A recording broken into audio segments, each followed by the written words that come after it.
জীবনে কত ছাত্রদের পড়াইলাম আমার জীবনে, করে বিশেষ ক্যাডারে বসে এই ক্যাডার এই ক্যাডার।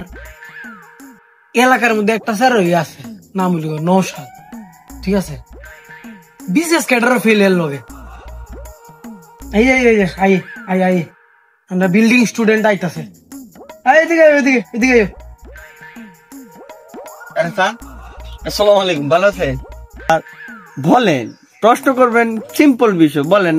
আপনার শিক্ষা গুরু, আপনি তো প্রশ্ন ধরবেন, আর কে ধরবে? বলেন, সমস্যা নাই, বলেন বলেন। বলো তো নওশাদ, বায়ুমণ্ডল কাকে বলে? স্যার, এত সিম্পল একটা প্রশ্ন ধরলেন আমারে, আমার মতো বিলিয়ন স্টুডেন্টে। স্যার, বায়ুমণ্ডল কাকে বলে? এই যে আমাদের পশ্চিম পাড়ার মন্ডল কাকুর ঘরের উপরে যে বায়ুটা চলাচল করে, তাকেই বায়ুমণ্ডল বলে।